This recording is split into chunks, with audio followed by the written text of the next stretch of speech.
and welcome to Around the World in 80s Movies. My name is Vince Leo. I'm the author of the film review website, Quipster.net. I invite you to check out over 4,000 of my written reviews. You can read anytime. Quipster.net is where to go. QWIPSTER.net. While you're there, I do encourage you to check out my other podcast. It's called the Quipster Film Review Podcast. I cover mostly brand new movies there on VOD or streaming services or at the theater, and you can check that out by going to my website, Quipster.net. Today I'm going to be getting into the third part of a three-part series looking at films of the 1980s that feature heroes based on the writings of Robert E. Howard. I just covered two films with Conan the Barbarian and Conan the Destroyer, and this week I'm going to get into a spin-off of a sort, although not officially, to those films called Red Sonja. Red Sonja came out in 1985. It is a PG-rated film. It does have violence, brief nudity, sexuality, and frightening images. Definitely would be PG-13 today. The runtime is an hour and 29 minutes. Brigitte Nielsen is the main star, with Arnold Schwarzenegger having a sizable supporting role. Sandahl Bergman, Ernie Reyes Jr., Paul L. Smith, Ronald Lacey, and Pat Roach are also in the film. The director here is Richard Fleischer, who also directed the film I just talked about, Conan the Destroyer. The screenplay credited to Clive Exton and George MacDonald Fraser. Now, although both Conan and Red Sonja are characters that were created by author Robert E. Howard, they did exist in two entirely different settings, different times historically. Conan comes from this fictional Hyborian age, this prehistoric time around 10,000 BC, while Sonja is a gunslinging Polish-Ukrainian woman from the Ottoman Empire in the 16th century. Her name in the writings was Red Sonja of Rogatino, and that's according to the 1934 Robert E. Howard story in which she first appears, The Shadow of the Vulture. And however, that changed over time. Roy Thomas, he was the primary writer for the Conan the Barbarian comics for Marvel in the 1970s. And he decided that the Sonja character, also called the She-Devil with a Sword as they marketed her, she should be put into Conan's era. Thomas changed the Y in her name from Sonja, S-O-N-Y-A, to having a J instead of that Y, in order to try to separate the character from her literary counterpart and have a blank slate going forward.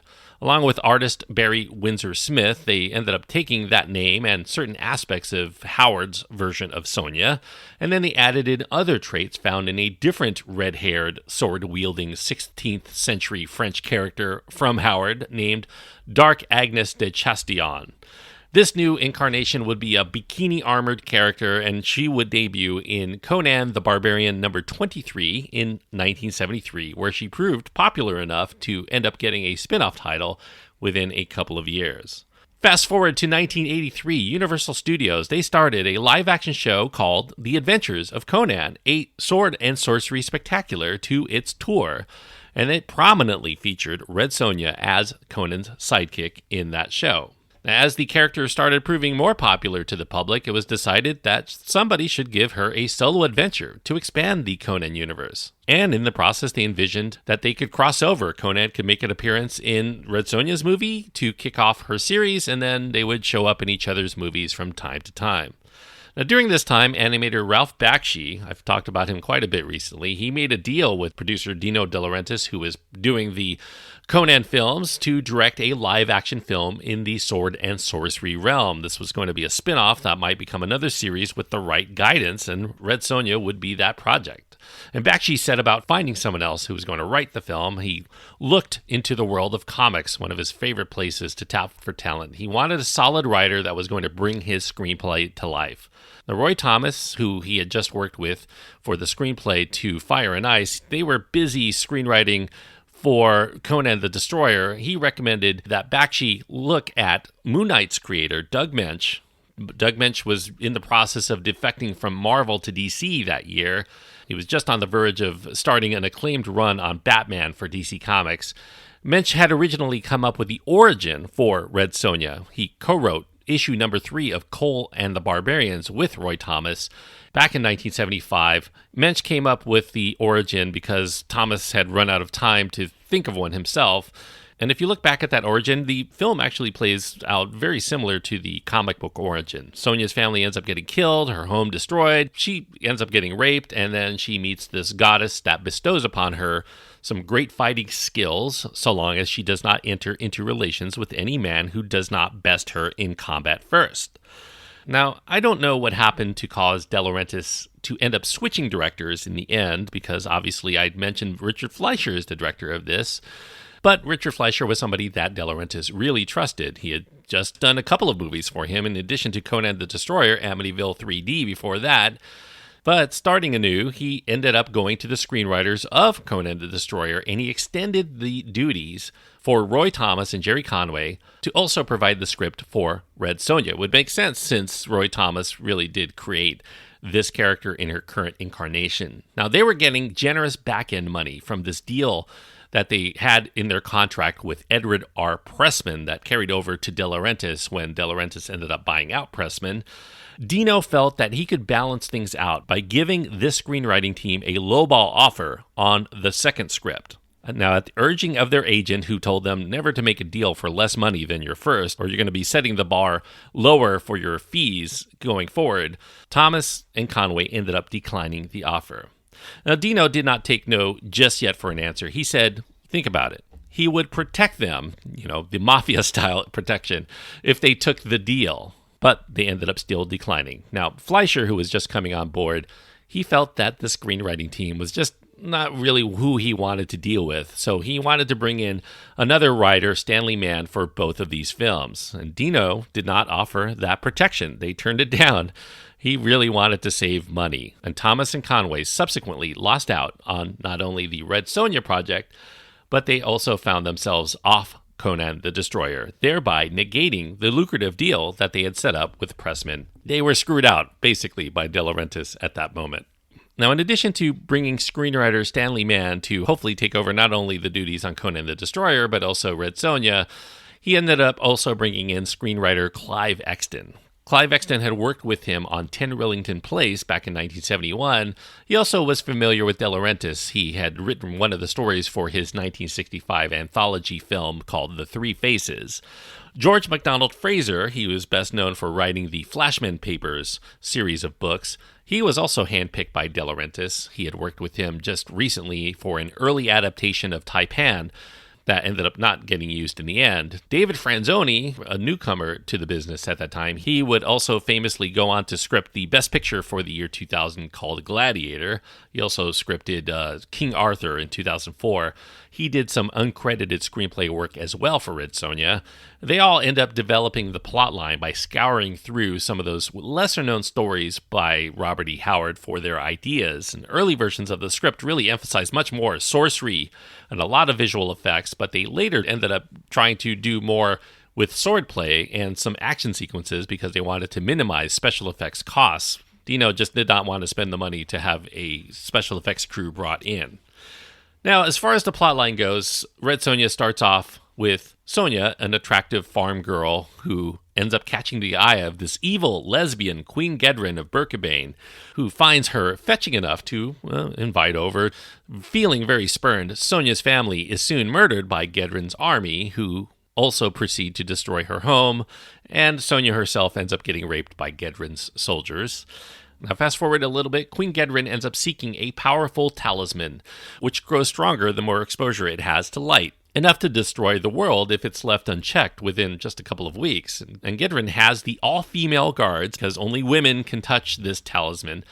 All of these guards at the temple protecting the talisman end up getting massacred, and Gedren takes it for herself. Now, after a forest spirit, basically kind of a fairy godmother for the film, after this spirit grants Sonja great abilities to wield the sword, she vows revenge, and she soon goes off to the Orient to train with the sword masters on fighting with the sword, and they end up giving her a powerful sword. Once she's done with her training, she goes on her quest to get revenge, and she ends up meeting a mysterious stranger named Lord Kalidor. He's the protector of the Order of the Talisman, and he tells Sonja about her dying sister. She had just taken an arrow to the back from one of the Queen's soldiers, and in her sister's final words, Sonja gets a mission to stop Gedren's quest to use the talisman to destroy the world, but she only has 14 days to do it. That's kind of the convoluted plot to a certain extent, but it makes much more sense to watch it than to actually listen to it. Now, you'll notice Arnold Schwarzenegger is not the star of this film, even though he is the biggest marquee actor of the bunch. He claimed his involvement in Red Sonja was done as a favor to Dino De Laurentiis, basically a cameo in order to help the producer get funding for this other sword and sorcery movie capitalizing on the rights to Robert E. Howard's work. Although Conan the Destroyer made money, Schwarzenegger told Dino that he felt that the Conan franchise had run its course, that they should concentrate instead on making contemporary set movies. De Laurentiis actually agreed with this. He didn't much care for the sword and sorcery films either, but he had already embarked on Red Sonja prior to Conan the Destroyer's release. So De Laurentiis ended up offering to amend the 5-picture contract that he had with Schwarzenegger for Conan with contemporary films in exchange for Schwarzenegger doing his cameo in Red Sonja. Now, after his very soon-to-be fiancée, Maria Shriver, read the script for Red Sonja, she told Arnold it was trash and he should not do it. Arnold also agreed with her assessment. He did not like this script at all, and he really did not want to appear, but he felt he owed Dino a favor. And even if he wasn't going to do it as a favor, he really didn't have a choice. His contract with Dino obligated him. Now, for legal reasons, the role would not be Conan, though, at least not in name, because rights to the Conan movies were owned by Universal Pictures, and this was an MGM UA release. De Laurentiis did not want to pay Universal for the rights to carry him over to another studio, so the script listed his character as the Stranger in order to leave it ambiguous as to whether it was Conan to the audiences. And while Schwarzenegger was on the shoot in Italy, they ended up expanding his cameo into a full-fledged supporting player. He spent 4 weeks in Italy when he was only meant to spend 1. And that's because the filmmakers were looking for every single place that they could inject Schwarzenegger's character into the story. He served as a romantic foil, and then he also provided assistance in all of the battle sequences. And the difficulty here was in throwing in the Stranger, but still allowing Sonja to appear as strong and not needing any help and staying the star of the movie. Unfortunately, they were not able to successfully navigate this in the end because it often appears that Sonja actually does need rescuing from Lord Kalidor. And Kalidor was the name that was given to the character, the Stranger, primarily because MGM wanted to protect themselves from any lawsuits from Universal Pictures because the character steered very, very close to Conan in look and personality. De Laurentiis had difficulty finding the right actress for the Red Sonja role. He placed ads into industry publications to try to widen the net. The casting requirements for the role included being a beautiful Caucasian woman, aged 17 through 22, 5'7" or taller, with a strong face, body, and character. She was to be acrobatic and athletic enough to handle a broadsword and to ride a horse, but also hopefully be able to act. Another ad that they had sent out asked for women who looked like Sonja. She would have long, flaming red hair, flashing blue eyes, and a body that only comic strip women seem to possess. And she should look like she might have a high proficiency at wielding a sword. Initially, director Richard Fleischer envisioned someone like Daryl Hannah. Now, Daryl Hannah was unavailable. She was making Clan of the Cave Bear at the time, but somebody like that. He ended up moving on to Eileen Davidson from TV's The Young and the Restless. Davidson ended up getting offered but turned down the role on the advice of her career advisors because this was not a one-picture deal. The contract stipulated that she would appear in 5 sequels if they so wanted to make them. Now, playing Sonja for the next decade or more would end up typecasting her into this role, and it would make it hard to appear in any other projects while still appearing on the soap. So Davidson passed. Within a couple of days, De Laurentiis found his Sonja on the cover of an Italian fashion magazine in the 6-foot-tall, 21-year-old Danish fashion model named Brigitte Nielsen. Nielsen was reluctant to audition. She had no acting experience. Her husband said she really didn't have anything to lose. She should go for it, and she did. She had no idea what the part was for until she arrived, and she found nearly 90 other women, would-be actresses, were also auditioning at the time. So she ended up putting on this ridiculous Valkyrie Viking costume. It was too small for her because of her height, and she tried valiantly to memorize the 6 pages of dialogue in the 40 minutes that she had before she ended up getting called in to audition. When she finally got to meet Richard Fleischer, she could not remember a single word of the dialogue she had tried to memorize. But given Dino had selected her for audition himself, they ended up still having her continue with the audition. They had her cycle through this range of emotional responses to see what she could do as an actress. Look happy, look confused, seductive, and the hardest part, trying to cry. Before she left that day, De Laurentiis had Fleischer escort Nielsen up to his office. Dino was immediately charmed that she knew some Italian phrases that she used to greet him, and despite no acting experience or really delivering much of an audition, De Laurentiis still awarded her the part on the spot. Unsure, though, she wanted to talk to her father about this and have him take a look over the paperwork. She never really heard of Red Sonja or even Arnold Schwarzenegger. They had to say it's the guy with the muscles for her to have any understanding of who he was. After Nielsen's father approved that day, she ended up signing on to this $18 million contract for 6 Red Sonja pictures. Nielsen was immediately sent to London to get lessons on acting and speech, as well as performing stunts on horseback and sword fighting. She not only was becoming Sonja, but also Brigitte, or Brigitte as she's sometimes called. De Laurentiis said her name, Gita, was ridiculous, and he suggested the more common name of Brigitte, and the name stuck. Now, shortly prior to the release date, Nielsen received much publicity after becoming romantically involved with Sylvester Stallone, who subsequently ended up casting her in Rocky IV. But Stallone was not Nielsen's first celebrity conquest. Contrary to her role of a woman who would never have romantic relations with any man unless they bested her in battle, Nielsen herself had no such stipulations. She acted more like Zula from Conan the Destroyer on how to attract a man.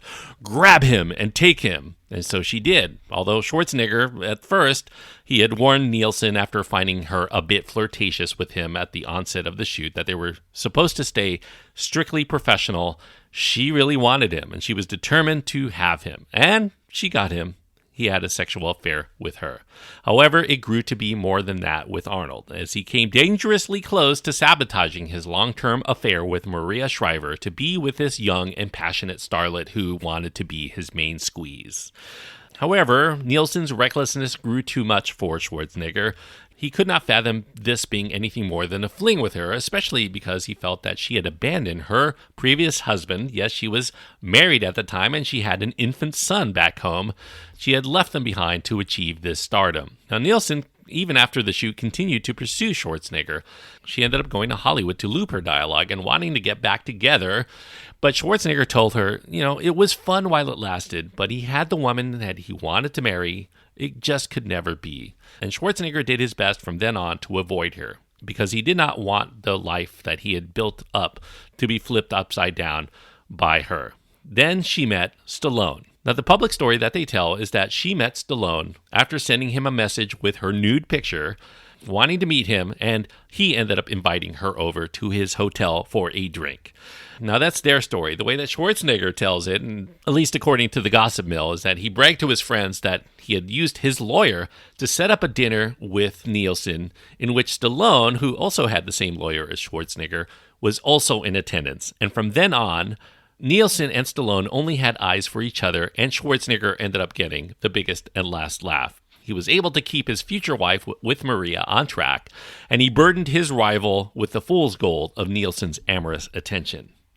Now, Nielsen herself, as far as being an actress, a first-time actress in this film, she is fetching. She doesn't have a lot of acting range here, but I think she acquits herself relatively well under the circumstances, even though she's objectively not a very good actress. Now, for the main villain, De Laurentiis had looked again to Conan by giving the Queen Gedren role to another statuesque and athletic actress, Sandahl Bergman. Now, Bergman was actually offered the Red Sonja role initially, but she ended up declining. She preferred to expand her repertoire by playing the villain instead. Richard Fleischer actually was relieved by this. In fact, he kind of encouraged it. He never really felt that Bergman was a strong choice for Sonja because of its franchise possibilities. Being in her early to mid-30s, Fleischer considered Sandahl Bergman as wrong for the title role if they wanted to make 5 sequels on top of that. and he also thought that she could handle the role of her nemesis still quite well.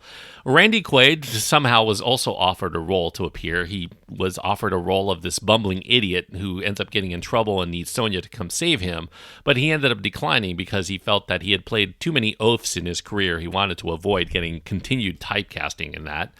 Now, after they had made this film and it was about to be released, the advertisements for Red Sonja really started to play up Schwarzenegger's involvement. Although he's clearly not the main star of the feature if you watch it. The poster displays Schwarzenegger much more prominently than Nielsen, and he appears first in the credits, not only on the poster, but in the movie itself. Now, in other countries, it was even worse than what they did in the United States. The title was actually named in many countries after his character instead of after Sonja. And Schwarzenegger ended up deeply resenting that his fans were going to be fooled into thinking that he was the main star of this movie he didn't even want to be in.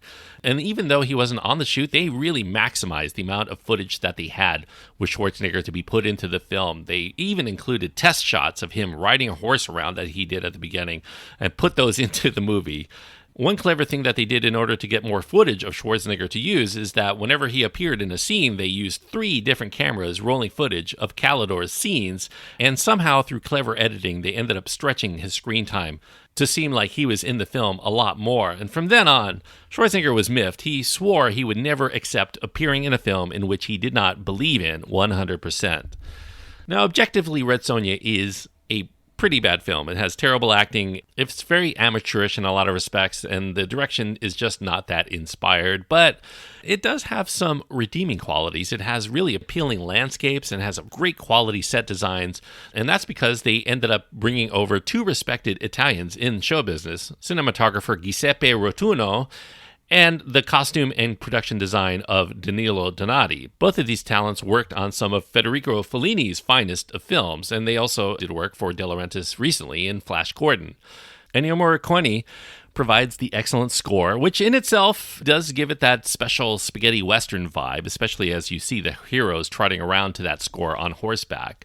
Now, that score for Red Sonja has not quite earned the reputation in comparison to the iconic scores by Basil Polidoris for the Conan films, and I think that's primarily because of the reputation of Red Sonja, more so than the quality. Red Sonja, I would say it's on the same level of silliness if you want to gauge it as Conan the Destroyer. It does have less Arnold, so that automatically probably makes it less appealing to most people. The acting here really is a liability, even from Schwarzenegger, who delivers one of his worst performances in this movie. But there are some nice comical supporting performances by 12-year-old karate champion Ernie Reyes Jr. as Prince Tarn, and Paul L. Smith, who really is kind of a scene stealer to a certain extent. He came over after making Dune for De Laurentiis.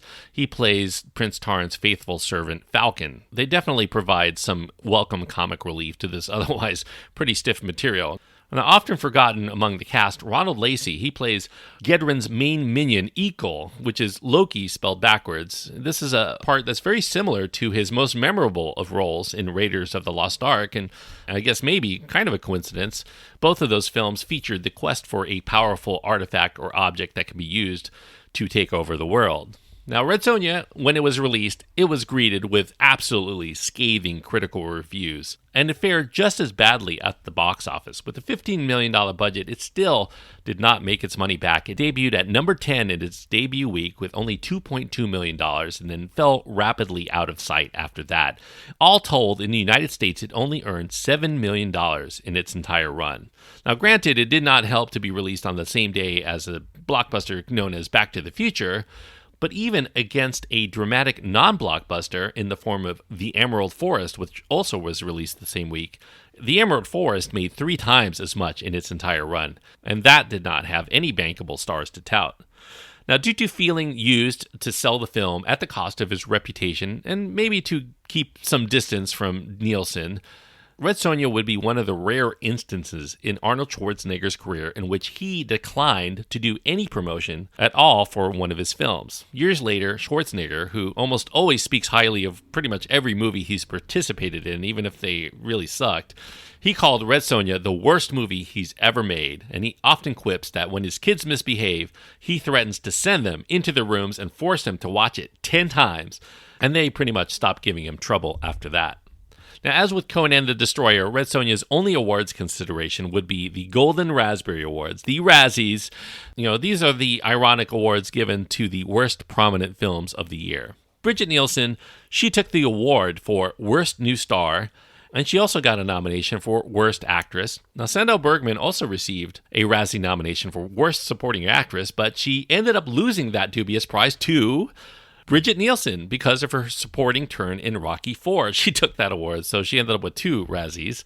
And despite her multi-picture contract with De Laurentiis, the critical and financial drubbing that De Laurentiis endured assured that there would never be a sequel because De Laurentiis pretty much went bankrupt within a year or 2 after this. So that pretty much killed the franchise, not only for Red Sonja, but for Conan in general. It really did bury a lot of people. Luckily, though, Schwarzenegger still was able to endure. In fact, Maria Shriver, when they were first screening the film in a theater, leaned over to Arnold and said, "If this doesn't end your career, nothing will." And nothing really has. But it's still a pretty lackluster movie. I have kind of a soft spot for it. There are a lot of elements that I kind of learned to like over the years. I really like the way it looks. I've gotten to really enjoy some of the hammier aspects of the film too. So it's a bit of ironic movie watching, but there is something still intrinsically enjoyable about sitting there and watching Red Sonja, even through its awfulness.